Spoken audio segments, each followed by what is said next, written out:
Fyrir 3 mánuðum var Bíti Bíti lítið þorp í norðurhluta Úganda.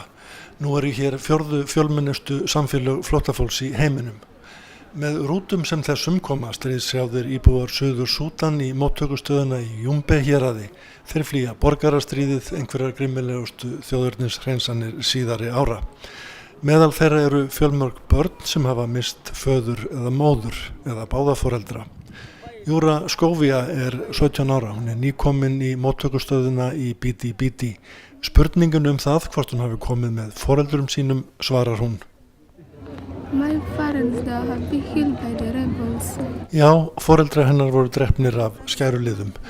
Júra lýsi því hvernig hún og bróðir hennar földu sig í trjágróðri í 10 daga á leið að landamærunum til Úganda því enga hjálp hafi verið að hafa heima í þorpinu þeirra. Svöng og sorgmætt eru þau komin hingað til Bíti Bíti, munaðarlaus, allslaus. Fulltrúi barnahjálpar Sameinuðu þjóðanna UNICEF hlustar á frásögn stúlkunnar en systkinunum verður síðan komið í hendur samtakana World Vision sem sérhæfa sig í tilvikum sem þessum og leita að fósturforeldrum. 65% allra flóttamanna frá Suður Súdan eru börn yngri en 18 ára. Mörg þeirra hafa orðið viðskila við foreldra sína í átökunum og enn fleiri koma til Úganda vegna þess að foreldrarnir eru látnir. Við erum að tala þúsundir barna. UNICEF leggur áherslu á að koma upp skólum í flóttamannasamfélögunum í Úganda og hjálpa börnunum að vinna úr sorg og áföllum gegnum leik, gegnum umræður frið með því að teikna og síðast en ekki síst með söng. They also choose topics from their own community. They choose the issues they really want to discuss.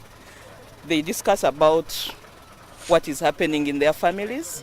They discuss about peace.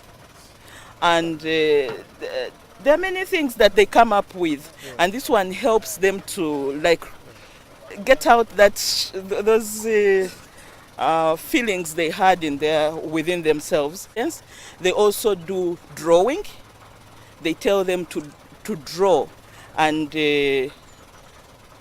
draw what they think peace should be. And this has been a serious competition. Children have really drawn and brought out ideas on how they can live peacefully. And then they sing.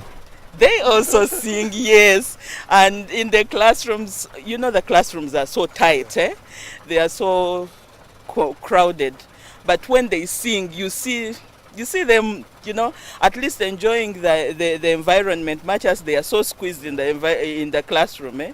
But when they sing, you see them enjoying coming to school.